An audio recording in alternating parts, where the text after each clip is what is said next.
Mesdames, Messieurs, bonjour, bonsoir et bienvenue dans votre émission Avis de la diaspora.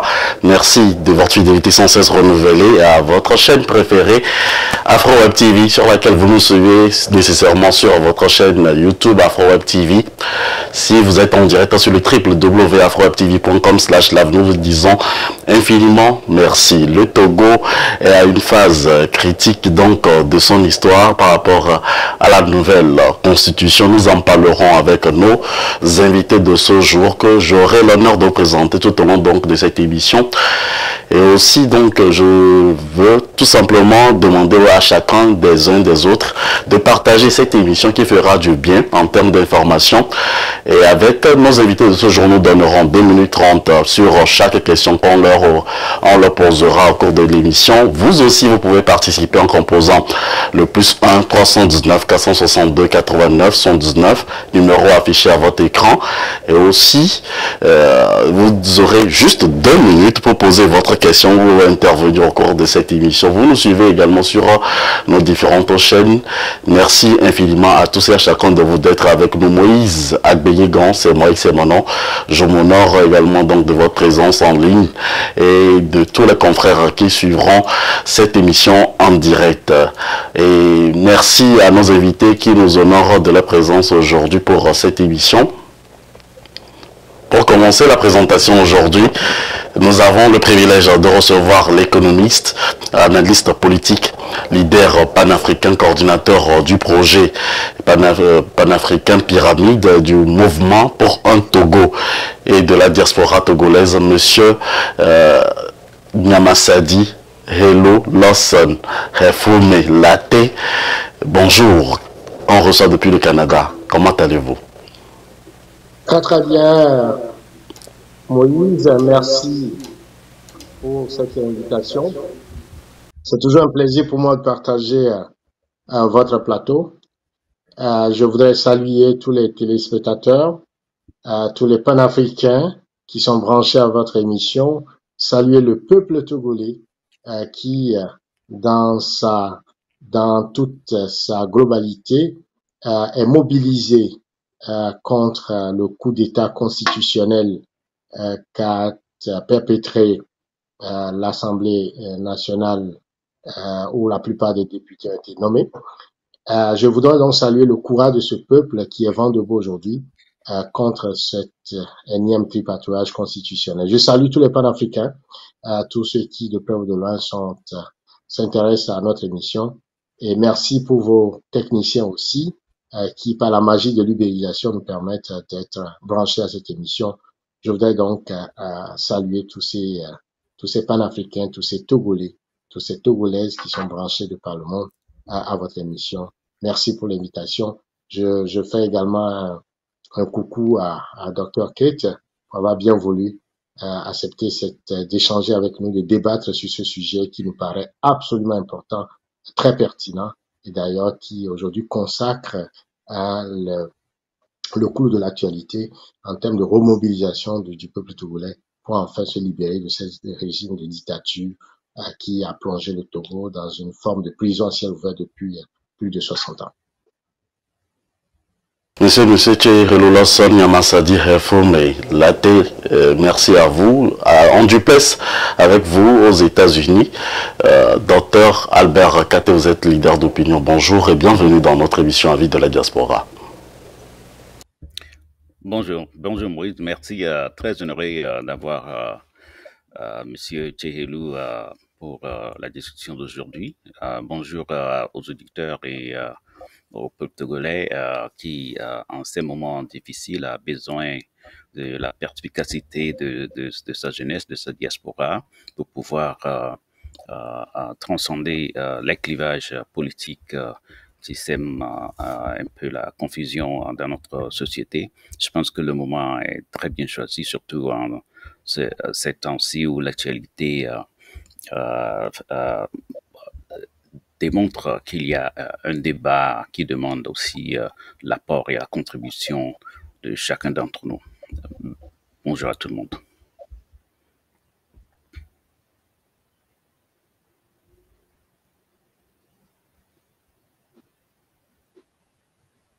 Merci, docteur Katé, d'avoir accepté aussi notre invitation. Vous recevez un peu faiblement, mais ça ira. Nous comptons donc sur les techniciens pour nous aider également pour la diffusion de la qualité que nous voulons offrir à tous les compatriotes aujourd'hui. Alors, on va faire un petit breaking news pour planter les décors. Question surprise, au Sénégal, on voit les images circuler partout sur les antennes. Bassirou Diomaye Faye qui prendra en quelques jours le pouvoir. On l'a vu avec Macky Sall et surtout aussi avec son mentor Ousmane Sonko. En 2 minutes, plantez-nous le décor. En résumé, que retenez-vous, Monsieur Tchehelou Lawson? En tant qu'Africain, on ne peut être que fier de l'aboutissement, je dirais heureux, de toute la saga politico-juridique où on a vu 2 systèmes s'affronter. Un système france-africain d'immobilisme, de refus de changement et une jeunesse déterminée à changer les règles du jeu, à reprendre en main la souveraineté d'un pays, le Sénégal, et qui, par le courage justement de Sonko et de son parti, le PASTEF, a su mobiliser la jeunesse sénégalaise, a mobilisé les forces vives de la nation et qui finalement, par leur courage, leur détermination, leur abnégation, leur intelligence, leur capacité stratégique aussi, ils ont pu naviguer à travers tous les pièges, n'est-ce pas, que le système Macky Sall a posé sur le chemin.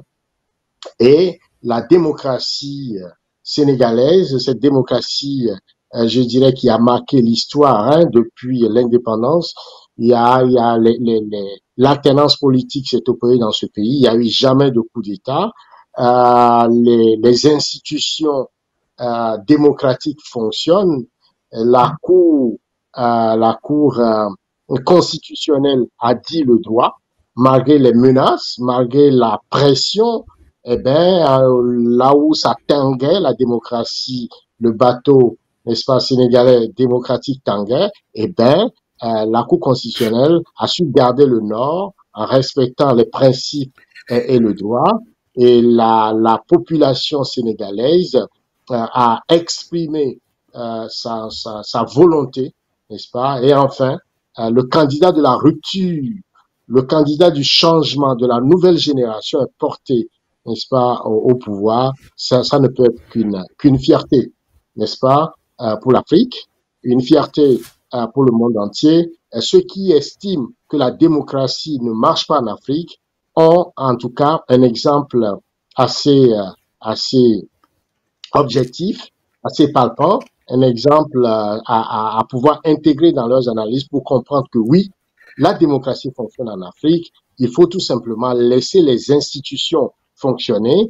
Il faut que le droit prévale. Il faut laisser la possibilité, n'est-ce pas, aux populations de pouvoir exprimer leur volonté. Et il faut donc éviter la fraude, la violence.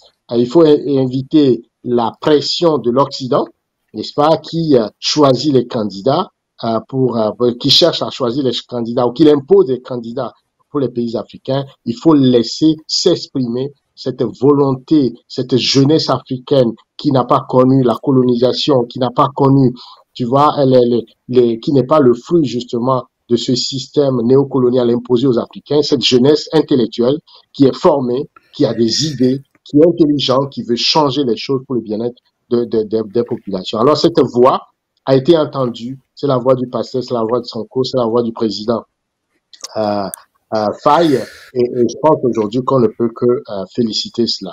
Féliciter cela aussi, c'est voir la stratégie au sein du PASTEF où les mécanismes, n'est-ce pas, france-africains, d'empêcher, n'est-ce pas, le Sonko de pouvoir prendre le pouvoir au Sénégal, avec tous les blocages qu'on a mis sur le chemin, ils ont été stratégiques, ils ont été stratèges, ils ont fait preuve d'intelligence politique en permettant justement qu'il y ait une candidature alternative, celle de Faye, Et malgré qu'ils ont été maintenus en prison, cette intelligence a permis aujourd'hui de pouvoir arriver au pouvoir, de pouvoir prendre aujourd'hui les rênes de l'État. Enfin, je dirais que nous devons tirer des leçons. Des leçons. Ceux qui pensent que le boycott est une solution, voilà un exemple concret qui peut alimenter notre réflexion. Ceux qui pensent que les outils, n'est-ce pas, on ne peut pas utiliser les outils démocratiques pour faire le combat, eh bien, voilà, le Sénégal nous donne un exemple. Et enfin, les institutions, les intellectuels sénégalais, les hommes de médias, la Cour constitutionnelle, les hommes de droit, toutes les forces vives de la société sénégalaise se sont impliquées à un moment donné. Ce n'est pas le cas du Togo, par exemple, où on sent que la plupart de ces intellectuels, de ces hommes de droit, ne font pas le travail qui leur est dévolu. Ils fuient, ils se cachent, ils laissent la forfaiture se perpétrer. Je pense qu'on peut tirer donc des leçons de ça. Je termine pour féliciter donc le président euh, Faye pour son élection, féliciter la jeunesse sénégalaise, tout le peuple sénégalais pour cet exemple de démocratie qu'il vient de donner et qui prouve que la démocratie sénégalaise fonctionne. Ça peut servir donc d'exemple pour toute l'Afrique. Le candidat de la rupture, cette rupture que nous prenons au niveau de pyramide, qu'il faut aller également avec la rupture avec la France-Afrique, la rupture avec les anciennes méthodes et aussi faire émerger une nouvelle génération qui puisse porter le combat africain sur le plan panafricain.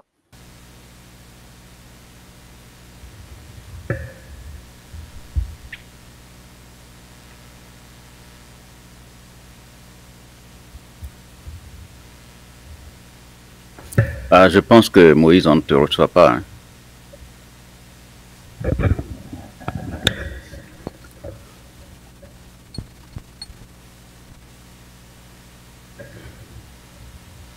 Docteur, vous nous m'écoutez? Ouais, Alors, maintenant, quelle je vous image reçois cela maintenant. renvoie? L'image donc du nouveau président sénégalais, Diomaye Faye, avec Macky Sall. Une fierté pour l'Afrique tout entière, une fierté pour la démocratie en Afrique.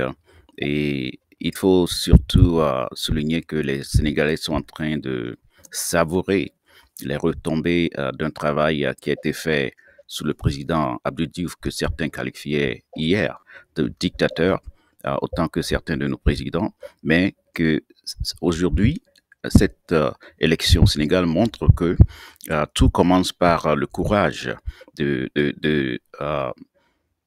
travailler ensemble dans un pays, d'être unis, de se comprendre, de faire des compromis et de bâtir une démocratie, euh, tous les socles nécessaires pour garantir un avenir paisible à la jeunesse de demain. Effectivement, aujourd'hui, nous voyons un jeune de 44 ans au pouvoir parce que les tests qui ont été imprimés en 7 ans par les constitutionnalistes de la démocratie à l'époque ont permis que tous les barrages possibles soient levés et que chacun ait une chance pour accéder à la tête de l'État. Euh, le parcours politique de ces jeunes qui sont arrivés, Sonko et Faye, montre que les péripéties que traversent les opposants peuvent donner un résultat positif s'ils ne se découragent pas, mais si surtout ils arrivent à transcender les clivages politiques et comprendre que rien n'est permanent, mais toute difficulté politique appelle à un sens plus élevé pour aller au dialogue. Et la mobilisation du peuple doit être combinée aussi avec le réalisme politique, le bon sens, aussi avec la compétence. Ces jeunes ont commencé avec leur carrière sous un régime auquel ils sont opposés, mais travailler au gouvernement les a formés en tant que bons cadres, les a donné des arguments de campagne qu'ils ont utilisés aujourd'hui, et c'est ça qui a enclenché leur entrée dans la lutte politique jusqu'à créer un parti politique et en faire demain le leitmotiv de leur équipe jusqu'à accéder au pouvoir. Alors, donc, nous devons prendre des leçons de tout cela, pas seulement se réjouir qu'il y a une alternance au Sénégal, mais essayer de voir que chez nous, dans notre pays, au Togo, quelles sont ces valeurs que nous n'acceptons pas et quelles sont ces valeurs que nous devons prendre en compte. Macky Sall, avant-hier, était traité de tous les noms d'oiseaux, mais cela n'empêche, les Sénégalais ont été au-dessus de la mêlée et tout le monde a vu que Sonko, qui est en prison par un deal d'amnistie, est sorti. Ce ne sont que toutes ces valeurs-là que nous essayons de promouvoir aussi au Togo et que nous nous démarquons de certaines attitudes lorsqu'il y a de ces péripéties chez nous, et afin que nous puissions aller à des compromis historiques pour que notre lutte aussi soit épiloguée. Je félicite le président Faye, tout comme mon ami M. Tché l'a aussi félicité, tout le peuple togolais, et je m'associe à tous ceux qui continuent d'encourager l'évolution de la démocratie en Afrique, et bonne chance à lui. Bonne chance au Sénégal. On parle d'Afrique, on parle également du Togo, venant au vif du sujet qui nous rassemble aujourd'hui sur AfroWeb TV. Le Togo s'éloigne des élections présidentielles avec une nouvelle constitution instaurant le régime parlementaire. Bon ou mauvais? En 2 minutes 30, M. Thierry Lawson. Merci de me donner la parole sur le sujet. Il me semble que c'est un sujet important. C'est un sujet assez crucial qu'on ne pourrait pas faire le tour en 2 minutes secondes, mais j'essaierai de faire de mon mieux. J'avoue d'abord que cette décision a surpris tout le monde par la manière, la méthode et l'approche. Vous voyez, parce que, cher Moïse, vous savez, les emblèmes d'un pays, ce qui fait le vivre ensemble, la loi fondamentale, ce qui est la matrice même et qui est définit, structure, organise le vivre ensemble, c'est des emblèmes sacrés. Et donc, on ne joue pas avec. Et quand on les approche, il faut savoir qu'on est en train de toucher au cœur de ce qui fonde la nation togolaise, l'État-nation du Togo. Et donc, on ne les approche pas de façon hasardeuse, pour des calculs politiciens ou encore des objectifs personnels. Ça, c'est ce que je veux dire d'abord d'entrée de jeu. Il me semble que cette députée nommée qui a abordé cette question l'a abordée avec une certaine légèreté et qui choque la conscience non seulement des Togolais, mais un peu partout dans le monde. Il faut quand même le dire. Parce que quand vous touchez à ces emblèmes, vous créez les conditions de l'instabilité, vous créez les conditions de la violence et donc vous créez même les conditions, n'est-ce pas, de la discolocation de ce qui fait l'unité du pays. Et donc, c'est des emblèmes sacrés. Sacrés parce que la Constitution de 1992 a été le résultat d'une lutte acharnée. Vous voyez, il y a eu beaucoup de morts. Il y a eu beaucoup d'assassinats. Il y a eu des gens qui ont perdu la vie, qui sont se retrouvés en exil. Et donc, c'est le fruit de tout ça, le sang versé sur l'autel de la démocratie. Le résultat en est cette constitution à la sortie de la conférence nationale qui a été le consensus, n'est-ce pas, obtenu et qui a été soumis au peuple togolais par référendum, voté en septembre 1992 et à l'unanimité pratiquement parce que les chiffres étaient à peu près à 98,11% d'adoption de cette constitution et ça a été promulgué par les Yadima. Voyez. Et donc, c'est l'une de ce qui nous unit en tant que Togolais, quelles que soient nos divergences, quel que soit le combat politique que nous pouvons faire, ça, c'est sacré, c'est fondamental. Par contre, vous allez pu voir que dans l'histoire de cette constitution, mais c'est le régime actuel, d'abord le père, qui a porté le premier coup de canif à cette constitution en 2002, en voulant justement changer un des dispositifs qui prolongeait le mandat qui était limité à 2 ans après qu'il ait évacué ses deux mandats pour pouvoir se positionner pour un 3e mandat. Ce mandat qu'il a cherché, finalement, il n'a pas terminé, il est mort en 2005. Et quand son fils a pris le pouvoir, vous imaginez un peu les conditions dans lesquelles le fils a pris le pouvoir, n'est-ce pas? triple coup d'État militaire, coup d'État institutionnel, coup d'État constitutionnel et ensuite coup d'État électoraliste. La même nuit, cette constitution a été changée une vingtaine de fois, où il est passé de ministre à député, député au vice-président de l'Assemblée nationale, vice-président, on démet le président Nachaba qui était en dehors du pays, il est devenu président, tout ça sous la, la férule de Charles Debache qui a été dépêché sur le Togo pour sisonner, pour tripatouiller, pour complètement démembrer la Constitution qui fait le vivre ensemble et qui a déjà prévu organiser la succession du chef de l'État. Voilà, alors Faure Gnassingbé n'est pas dans son premier forfait. Il est arrivé au pouvoir, n'est-ce pas, en tripatouillant cette constitution, en lui portant les coups de canif à la suite de son père. Vous vous rappelez encore que en 2017, avec la remobilisation autour de l'appel de Tipi, où la revendication principale était donc le retour à la constitution de 92, eh bien cette constitution, finalement avec le boycott de la C14 des élections, Faure Gnassingbé s'est retrouvé à nommer pratiquement les députés à l'Assemblée nationale. Et c'est cette assemblée qui est complètement une assemblée acquise à son parti RPT Uni, qui est allé et a fait encore des changements constitutionnels.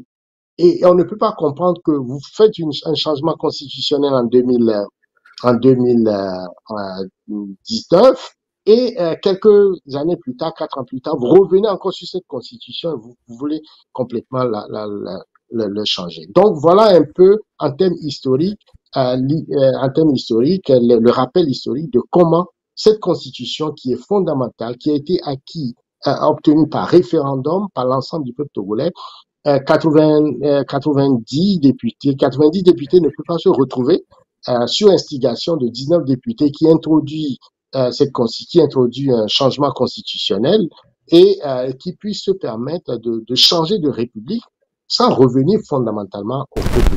Donc, monsieur Lawson, on y reviendra tout à l'heure sur cet aspect donc, du débat.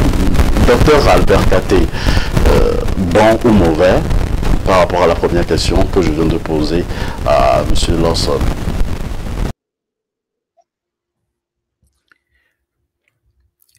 Bon ou mauvais, je pense que la question ne se pose pas là, puisque ceux qui ont écrit la Constitution de 1992 sont toujours vivants et beaucoup de ces gens ont reconnu et exprimé la nécessité de faire évoluer cette Constitution de 1992 pour avoir relevé certains couacs dans le fonctionnement et par rapport à son adaptation dans notre société. Et je pense que jusqu'aujourd'hui, beaucoup de voix continuent de s'élever et relever cette insuffisance qu'il faut apporter et qu'il faut corriger dans cette constitution. Comment le faire? Le débat ne date pas d'hier, le débat ne date pas d'avant-hier, ni du 25 mars passé où une nouvelle disposition a été introduite. Expliquons aussi à notre population que ceux-là même qui avaient écrit la première constitution de 1990 ont aussi introduit une nouvelle disposition qui est totalement similaire à ce qui est sur la table aujourd'hui. Et ils sont vivants pour témoigner de cela. Je ne vais pas donner des noms, mais je peux aussi donner des noms. Certains sont repartis au 29 décembre passé, que c'est en ce temps que la présidente de l'Assemblée a introduit pour la première fois cette proposition de régime parlementaire. Mais c'est vrai, sur la procédure, c'est en ce moment que ça a été introduit, mais ce n'est pas le 29 décembre que ces propositions ont commencé par faire débat. Je pense, je peux remonter jusqu'en 2010 d'abord, juste après les élections en 2007 qui étaient organisées sur Agboibo après l'accord de Ouaga. l'UFC avait aussi exprimé un shift, hein, pour se démarquer du régime semi-présidentiel, si vous vous rappelez. Et dans leur accord RPT-UFC, ils voulaient proposer un régime différent au régime semi-présidentiel, qui est celui de la Constitution de 92, qui est celui qui nous avait conduit après la conférence. Donc l'UFC proposait, avec Gilles Olympio, un pionnier de l'opposition, qui était un contributeur de la conférence nationale, disait qu'il faut aller plutôt à un régime qu'il appelait régime tempéré ou tropical. Autrement, un régime totalement présidentiel où le président nomme le premier ministre et puis le démet quand il veut. Alors, et beaucoup de presse s'était levée et pour le traiter de tous les noms que voilà, il est en train de tuer la Constitution de 92 en France là. Et ça, ce n'est pas n'importe qui. C'était le favori de l'opposition qui est le premier à vouloir déchirer cette partie de la Constitution et proposer autre chose au RPT. Donc, c'est sous le régime de Faure. Donc, c'est au régime actuel que ce compromis était proposé venant d'un chef de l'opposition charismatique, numéro 1.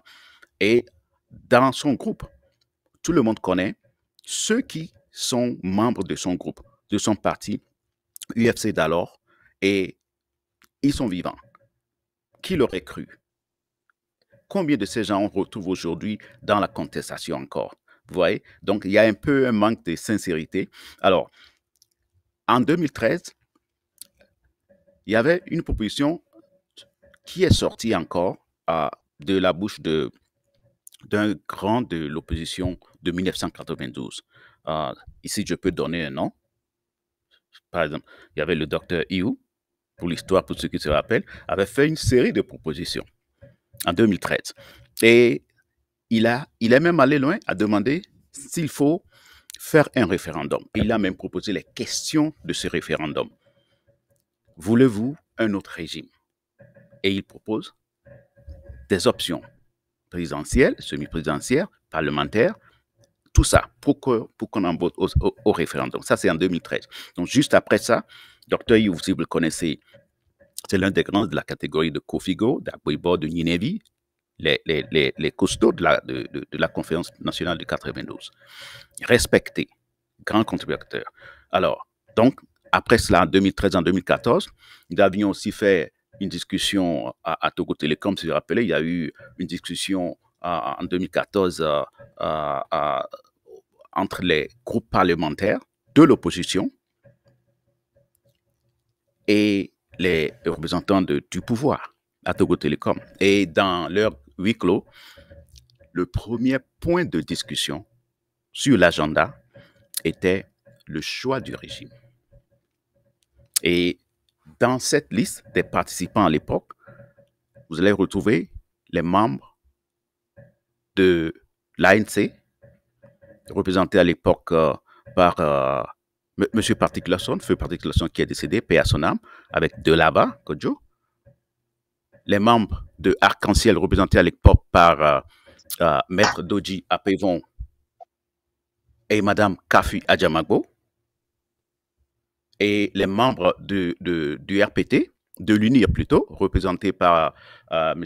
Solitoki et l'ancien premier ministre Kwame Klasu. Et encore, je pense qu'il y avait aussi l'UFC, représenté par Maître Romao et un certain M. Wilson. Donc, sur la liste de ces gens-là, mais combien vous retrouvez aujourd'hui dans la contestation? Donc, personne n'est surpris de ce qui est sur la table. Donc, c'est une vieille discussion. Le choix du régime a toujours été objet de discussion de haut niveau entre la classe politique de l'UNIR et de l'opposition traditionnelle que nous connaissons. Donc, ce n'est pas là le problème. Le problème, c'est que le moment, le timing de l'introduction n'a pas plu à l'opposition, selon certains observateurs, et ils ne voient pas leur succès si la façon dont c'est fait aujourd'hui, leur avenir dans le succès de ce projet de loi, l'effet que ça aura sur l'avenir politique non seulement du pays, mais aussi de l'opposition. Nous Et allons... ils ont raison. Ils ont Oui, raison et oui. ils auraient été impliqués, ça aurait été différent. Et donc, essayons aussi de montrer à la population que ce n'est pas une histoire de bon ou mauvais.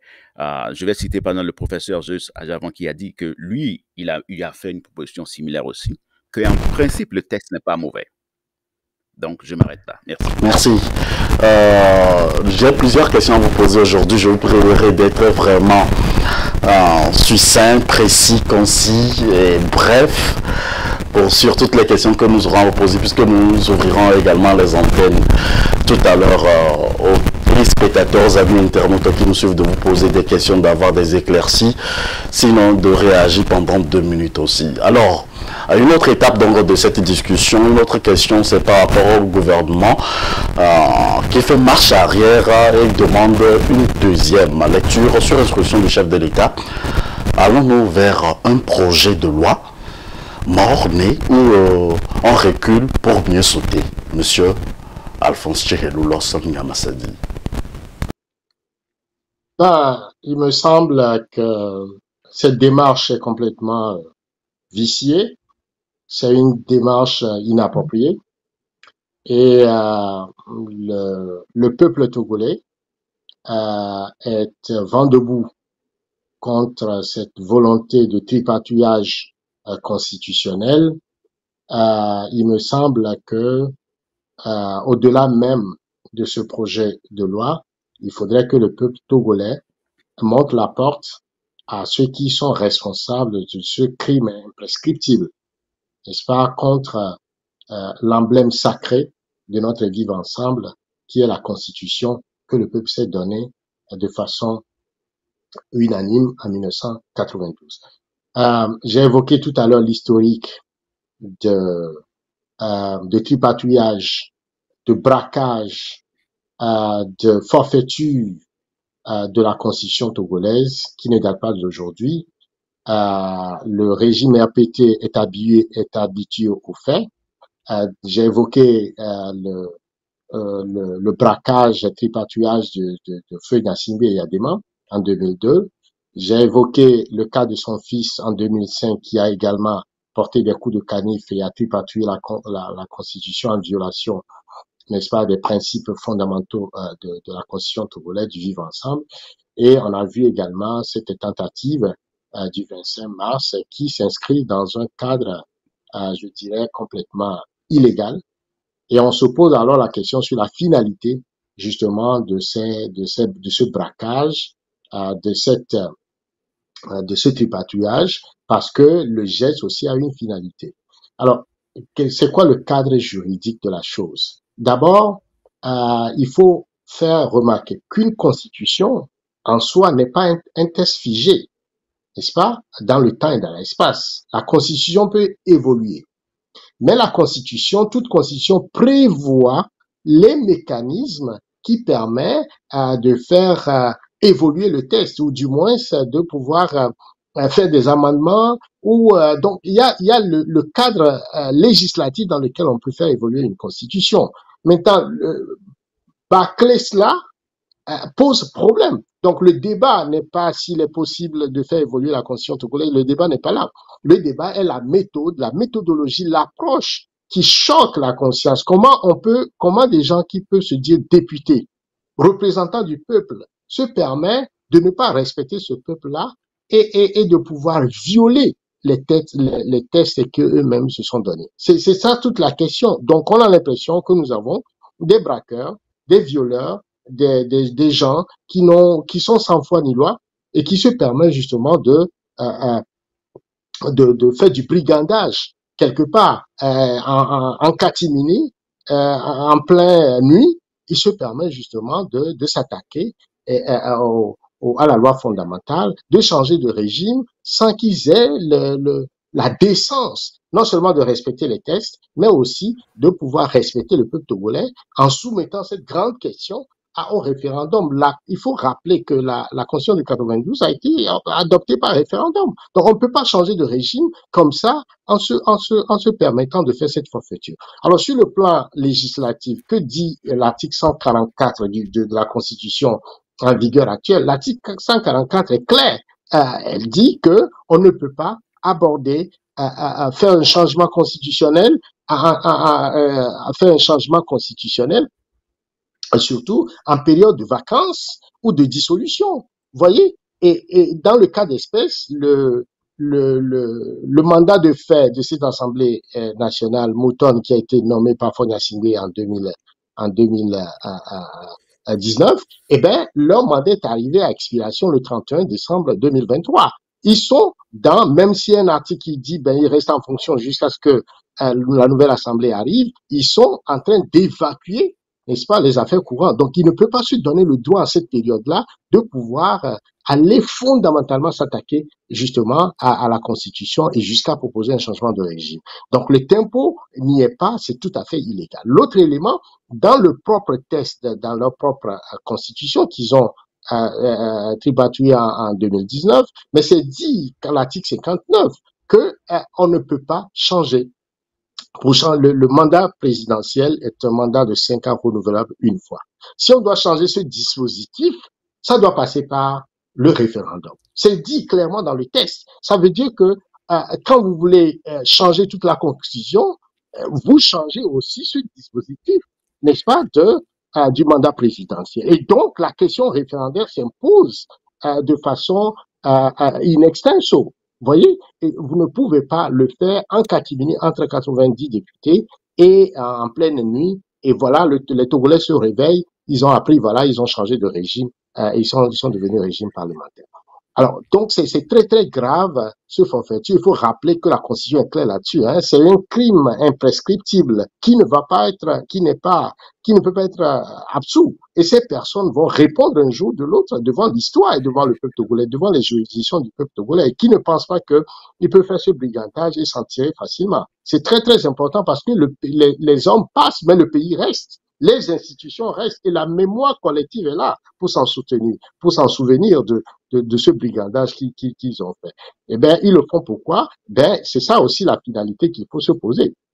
On sait que Fonia Singbe, à 2025, c'est une élection présidentielle qui s'en vient. Eh bien, quelque part, c'est une façon, c'est une entourloupe pour lui permettre de rester ad vitam au pouvoir. Et c'est la finalité de ça. Ça ne trompe personne. Et c'est là encore que c'est très, très grave. Parce que une élection présidentielle, il faut permettre, et on ne peut pas priver les Togolais de choisir, n'est-ce pas, de par le vote, leur dirigeant, leur premier dirigeant, qui est comptable devant la gestion du pays. On ne peut pas priver les Togolais de ce vote. Donc, le souverain universel, c'est pourquoi les pères de l'indépendance se sont battus pour obtenir le Togo indépendant. Aujourd'hui, les Togolais n'ont pas le droit de voter pour leur leader, tout simplement parce que, bon, voilà, c'est un caste de députés nommés à travers une forme de découpage électoral complètement inique, complètement injuste, qui fait en sorte que,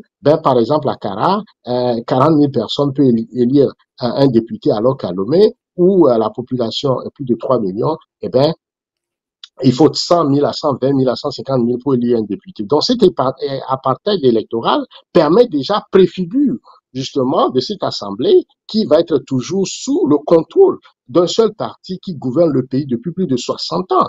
Regardez, Moïse, regardez depuis la première élection législative en 1994 jusqu'en 2024, ça fait 30 ans, n'est-ce pas, où il y a eu 7 ou 6 élections législatives, le RPT a toujours eu la majorité absolue dans ce Parlement à travers justement ce dispositif de fraude, ce dispositif de fichier électoral, de violence, qui fait en sorte qu'il a toujours le contrôle de ce Parlement, ce découpage électoral unique, fait en sorte qu'il s'est toujours taillé la part du lion. Parfois, c'est plus de 60%, 70%, 100%.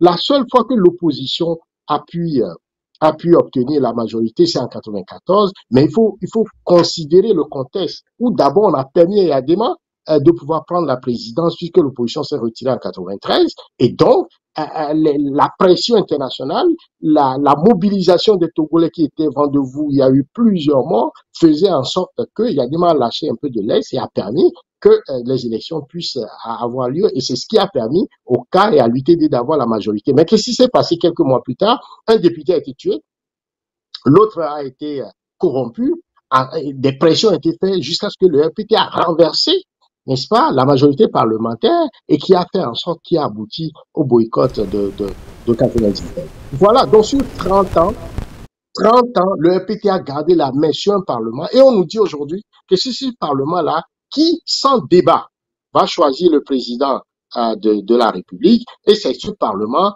qui va avoir comment on l'appelle, le président du Conseil va avoir la main sur tous les pouvoirs et donc c'est le seul parti. Finalement, ce qu'on nous dit, c'est qu'un congrès du RPT devient tout simplement un congrès de la République togolaise, puisque le congrès du RPT va désigner son président fondateur, et c'est ce président fondateur qui va gagner de toute façon par le système de fraude, le système de violence qu'ils ont mis en place pour pouvoir s'accaparer tous les sièges. Et à partir de là, automatiquement, eh bien, quand le RPT fait son congrès et élit son président, on a déjà le président du Conseil, on a déjà le président de la République. Merci. Nous ne sommes pas encore arrivés là, M. Lawson. Monsieur Lawson, nous ne sommes pas encore arrivés là. Pour l'ensemble des Congolais que nous sommes, et nous sommes vent debout contre ça, et ça ne peut pas passer. Faure Gnassingbé a franchi la ligne rouge, il est habitué des faits, il est un spécialiste de coup d'État, et bien cette fois-ci, il a franchi le Rubicon, le peuple... Merci. Merci, M. Lawson. Alors, docteur Albert Katé, sur la même question où le gouvernement, nous avons suivi tous le communiqué, hein, et qu'en pensez-vous? Je pense que c'est une très bonne chose que le gouvernement ait réagi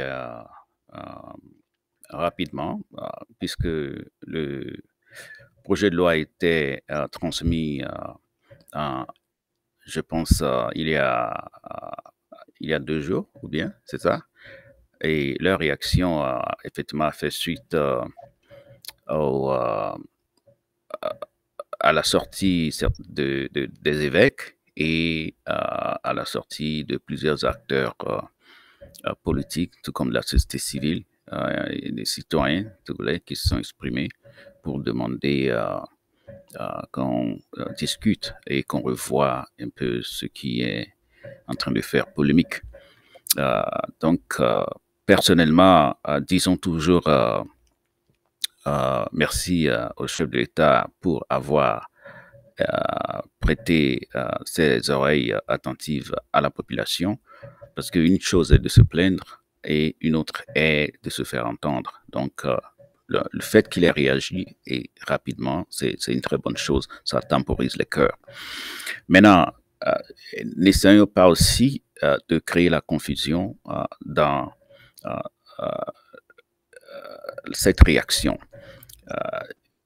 Ceux qui ont appelé à cet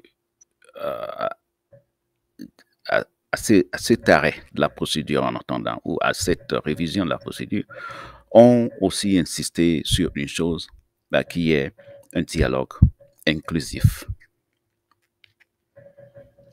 Ce qui suppose que au-dessus de tout problème, le dialogue passe avant toute chose. Et le dialogue règle tout ce qui peut faire polémique, tout ce qui nous divise.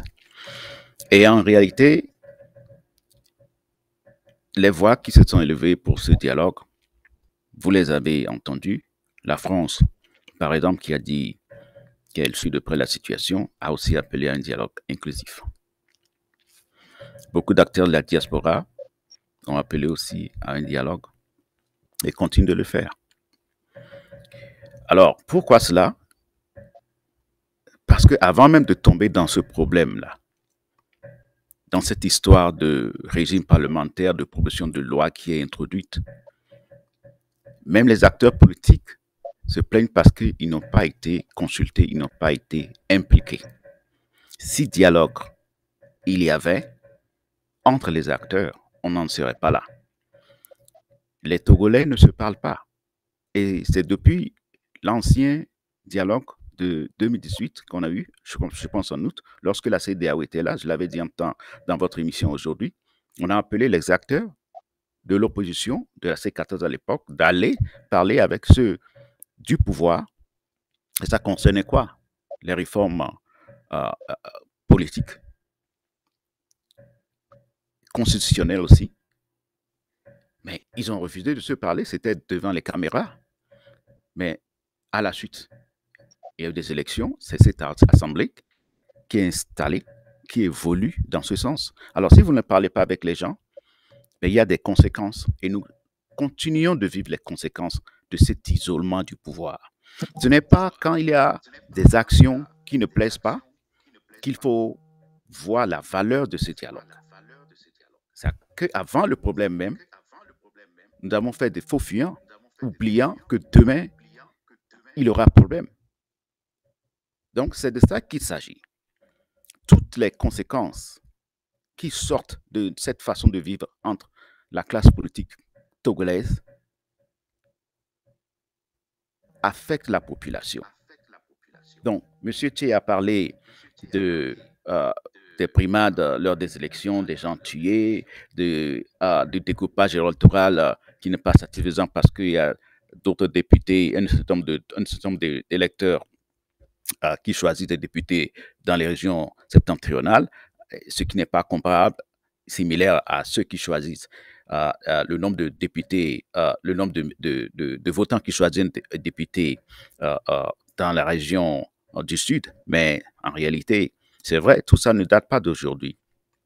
Et en fait, c'est par le dialogue que ça devait être résolu. Ce sont les réformes constitutionnelles et institutionnelles, le code électoral, tout ça est impliqué dans ces dialogues-là. Donc, nous avions eu à commencer cette discussion en 2006 à Ouagadougou et ça nous traîne jusqu'aujourd'hui. C'est pour cela qu'il faut dire la vérité, la source des problèmes aux gens, et non juste les problèmes, et non réagir seulement aux problèmes. La source, si nous résolvons la source, nous ne tomberons plus dans ces problèmes-là. Et lorsque les gens sont en train de négliger le règlement de ces problèmes à la source, on ne voit pas cette diaspora réagir, on ne voit personne réagir. Mais quand les problèmes s'aggravent, c'est là que tout le monde commence par réagir. Tout à l'heure, M. Tché a parlé, tout comme autant de personnes, excusez-moi, parle de cette forfaiture, un projet de loi introduit la nuit. J'ai entendu sur certains médias, certains ont dit que ce sont les voleurs qui opèrent la nuit. Soyons aussi réalistes, c'est que pour cette même opposition, lorsque le président de la République a ouvert un dialogue à Togo Telecom pour conclure le verrouillage des 2 mandats. Mais ça a été fait. Ce projet a été introduit et ils en ont discuté jusqu'à la nuit, tard dans la nuit. Et c'est dans ça qu'on a octroyé aux députés de l'Assemblée 3 mandats de 6 ans. Mandat de 6 ans renouvelable 3 fois. Ça fait une bonne affaire. Personne ne s'est plaint que ça a été fait la nuit, donc on ne veut pas être député suite à un projet de loi qui a été introduit et on en travaille là-dessus jusqu'à la nuit. Personne ne s'est plaint. Et c'est dans ça qu'il a été dit aussi que le chef de l'État sera élu pour un mandat de 5 ans renouvelable une fois. Une fois seulement. Donc, c'est là le verrouillage du terme du président. Tout le monde était content que, OK, c'est fait. Vous voyez? Donc, il n'y a pas eu que ça. On a parlé du Sénat, il y a beaucoup de choses qui étaient dans ça, mais ça a été fait la nuit. Donc, ce n'est pas une histoire de nuit et de jour. Soyons sincères, et c'est le moment que nous pouvons saisir pour faire quelque chose de positif. M. Tché s'est référé au seul moment où l'opposition a gagné les élections législatives au Togo, c'est en 1994. Bon, il n'est pas le seul. Beaucoup d'acteurs se réfèrent toujours aux élections de 1994 comme le meilleur moment, la meilleure élection ou la seule élection bien faite depuis l'avènement de la démocratie. C'est vrai, mais ce que nous ne disons pas, c'est que ce contexte-là ce contexte de 1994 qui a conduit à ces élections qui ont donné la victoire à l'opposition, qui ont donné la majorité parlementaire à l'opposition. Quel était ce contexte-là? L'opposition togolaise était pour la première fois et la seule fois dans son histoire dans les institutions de la République, dans le gouvernement qui a sorti de la conférence nationale. C'est elle-même qui a organisé cette élection. Le ministre des élections, il y avait un ministre des élections, c'était M. Georges Aydam. C'est lui qui est devenu le vice-président de UNIR à sa création. Il était un membre du CAR. Il y avait beaucoup de gens dans le gouvernement. Donc, depuis quand est-ce qu'on a vu encore l'opposition dans le gouvernement pour aller organiser son élection? Jamais, plus jamais. Personne ne les en empêche. Vous voyez? Donc, disons la vérité aux gens. Il ne faut pas pousser les gens dans les problèmes causés. Mais sachant que tout le monde fuit la solution. Mais ces élections ont été claires. Les découpages ont été bien. Pourquoi? Parce qu'on a négocié, on a discuté, on a fait même l'amnistie. Bon, tout à l'heure, on était très content de parler du Sénégal. Mais le Sénégal, le président sénégalais, quel est son premier point qu'il a annoncé à son discours comme son projet? C'est la réconciliation. C'est ça qu'il va attaquer avant d'attaquer même son programme. Mais pourquoi il a mis l'accent sur la réconciliation des Sénégalais comme premier point? Mais ce sont les valeurs qui ouvrent la porte. Mais nous n'arrivons jamais à se parler. Nous ne voulons pas nous réconcilier. 10 secondes. Aller aux élections. Et ce qui fait que les conditions pour aller aux élections ne sont jamais satisfaisantes pour une partie. Et ça, c'est une réalité. Donc, retournons à la source comme les autres pays le font avant de se plaindre qu'il y a encore des problèmes. Il n'y aura plus ces genres de procédures qui nous font parler tous les jours. Et c'est là le problème. Merci, Dr Katé. Nous allons, chers téléspectateurs, faire une pause de 40 secondes, une occasion de nous énergiser et on revient juste derrière. Chaque semaine, la rédaction d'Afro Web TV